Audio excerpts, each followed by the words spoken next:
if I see anything in Kovalev, you know, he believes in his ability, man.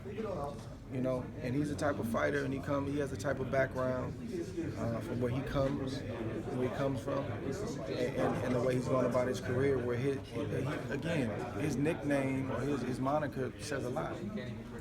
He wants to try to break you. He wants to try to break you mentally. He wants to try to eventually break you physically. And I don't know what I see in his eyes, but I feel like what he sees in my eyes is that it's not going to be what he thinks it's going to be. So, and you get that first, you can't get it in that moment that we had after my last fight, but you get it with the first stare down.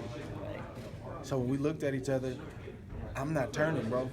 And he's looking like I'm not turning, bro. So they're gonna have to physically break us apart because I'm not budging. And you can feel that. So we're getting ready to put that on display November 19th. And that's great. You know what I mean? Andre, at the same Andre, when they asked you about your first loss, it kind of stuck out to me that you remembered it so vividly, and that you recalled it. Why is it that you remember it so vividly? I hate to lose. Yeah, it just imprinted in your mind. I hate it. I don't like it. I don't like the way it feels. I don't like anything about losing. I know, you know, sometimes you can't win them all, but I try. I'm trying. You know, I try to win everything. I don't care if it's a card game. I don't care if it's checkers. I'm trying to win. I'm trying to win. And this dude is laughing right here. That's one of my best friends. He's probably equally as competitive. So on the plane ride over, we playing checkers, and he's talking. You know, that's just me. It's always been me. Like, I'm gonna go through whatever I gotta go through to get there, man. Was it not a turning point, but a point where you said to yourself, you know what, I'm never gonna ever let this happen to me ever again? That was it. I remember that was a long plane ride home from Lenexa, Kansas to Oakland, California. Like, it was long. And I just felt, I didn't feel like I performed the way I was supposed to perform, you know, at that time. And, you know, again, it was, you know, it's a smoker. It's a 3.5 round fight, close fight, can go either way. But I didn't like it, man. And that's why I know everything isn't in my hands. Some of this stuff, a lot of this stuff is ultimately in God's hands. I don't make the ultimate decision, but the training, the preparation, the diet, the things that are in my hand, that's why I just try to lock in and do what I got to do. So when that week of the fight comes and I go back over my checklist, I'm not questioning myself like, man, you could have ran a little harder, you could have went an extra mile. Like, I don't want any of those kind of questions in my mind. That way, you know, I can deal with whatever happens in that ring. You know, if you beat me in that ring, look, man, you beat the best man that you could possibly beat that night. No excuses. And I'll tip my hat to a guy. Because from what you're saying, it seems to me that you're still training like that little kid that has that burning fire, and it's very, very hard for fighters when they get to your age and older. It fizzes out. They made money, and they just kind of go through the motions. But it doesn't seem that way from what you're telling us with you. And I can definitely see, now that I've made a few dollars, and I got some things, I can definitely sense how easy that is to kind of go to that side. But I'm just thankful that that's never been a struggle of mine. You know, because it could be tough. It could be tough. Even though you said you're on the backside of your career, obviously how long you fought and so forth, you still feel like you're at your peak, even though you're not going to have that many fights left, per se? I mean, I don't want to say that. I mean, I don't know how long it's going to be, but as far as being at your peak, moving up in weight, you still feel like I'm training? Absolutely. I feel like I'm at my peak right now.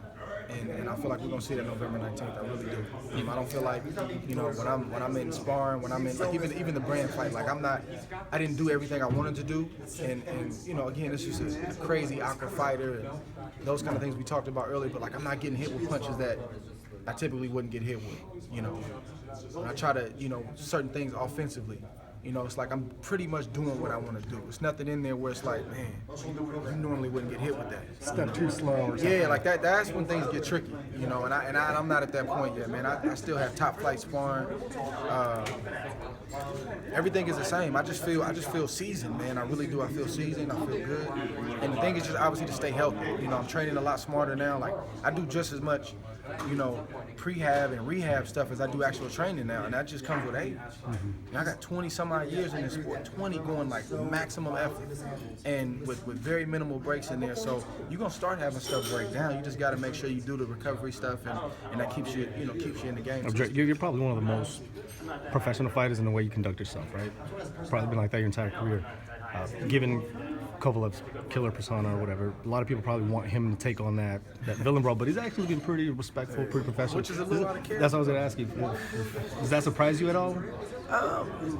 Scratching my head a little bit. I'm used to seeing the guy. I've seen him flip guys off. I've seen him say crazy things like that's. I don't know him, so that I don't know if that was a show. I don't know if it. I've heard him say things like, "Oh, if they disrespect me, I'll disrespect them." Maybe that's it. But I feel like the way you carry yourself, that's what you're gonna get back. And I'm not the kind of guy like, I don't get that kind of stuff from fighting. It's not because I'm, some He-Man or nothing, but I carry myself in such a way where people know, hey, this is a guy that that carries himself with respect. But I'm not about them games either, bro. I'm cool, but like, don't do that. And I think they can feel that. Guys know who they can do that kind of stuff with and who they can't. Has this fight turned a little bit from just a business, from just another fight, to more a little bit personal? Do you have something else to come out to prove, a little chip on your shoulder or something like that? No? Just gotta keep doing what I'm doing, man. It's always something to prove, so to speak. You know what I mean? But this fight it's just another one that I gotta have. War ready. It's another one I gotta have. But to be honest with you, like, it's funny because people say, man, this is the big one. And I'm like, man, the last one was like that to me. And the last one was like, honestly, like, this is not a joke. Like, every fight is like that to me. Where it's like, dude, you gotta have it. You gotta be on point, man. You gotta make sure this is right. Like, those are the reps that I'm going through in my head. And so, obviously, I'm aware of the magnitude and pay-per-view and those kind of things. It's bigger from that standpoint, but the approach is the same. The focus is the same. The effort is the same. It's no different. I can't play that game where it's like, I'm gonna take this one off. I'm gonna do the 4-week camp for this one. That's when you get trouble. That's when you get trouble. Andre, all those last one, for my behalf, all the miles, all the rounds. I'm not saying you're gonna win, but if you do, who would you? Really? Who would you? I'm not saying you're gonna win. I get a little love, man. I mean that in all due respect, that it's such a competitive fight in that sense. But who would you dedicate the victory to? You've been through so much. I would imagine there's somebody there with you that you would dedicate this victory to. Obviously, I'm gonna give glory to God, man. Obviously, and that's not a cliche. That's not a game. That's my life, man. I wouldn't be here right now. And to be honest with you, I'm gonna be completely honest with you. Like, I've already won. And what I mean is like what I've been through in life and what I've overcome. Like, I've already won. All this other stuff is a bonus, man. I shouldn't be in the position that I'm in right now. I shouldn't be doing what I'm doing right now. And I've already won, bro, in terms of just life. Andre, if you always been this humble, man, don't talk about it. Trust me. Can you finish word, please, Andre? I'm rapping. I'm done. Hey, they say, Have you always been this humble, man? Is that progress over life? It's just progress over life, man. It's something that my dad, even before I really understood what humility was, he demanded it. I used to get, newspapers that come to the gym. I start getting a little attention.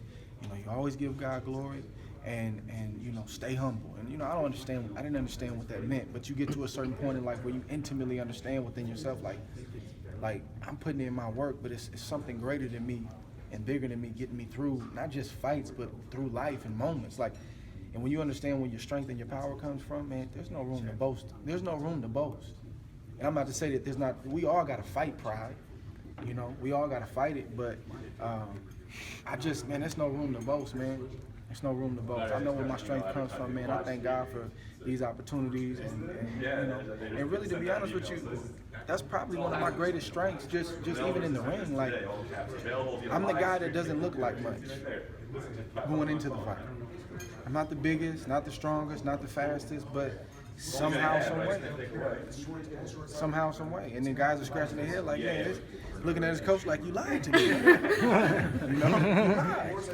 You said this was going to be easy. if you beat Sergey, you beat the man. He has all the belts. And it would seem that, well, what's the point of staying in the division? You beat the guy and you proved everything. So is it now Andre Ward, 3-division world champion? Crap. That's crazy.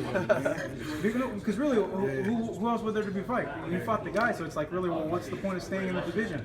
And you told us you want to go heavyweight. So is it just the road to that? We gotta see. I'm gonna be honest, Verge has already brought some different things up. You know, I'm like, man, we can't even talk about that right now. November 19th. The wheels are always turning with Verge. Yeah. He's like, man, I got a guy I'm looking at right now. I'm like, really?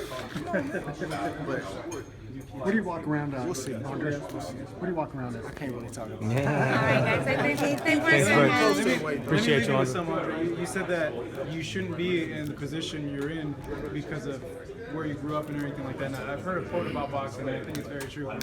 Boxing makes miracles out of men, and I think what you're saying, it brings true to that.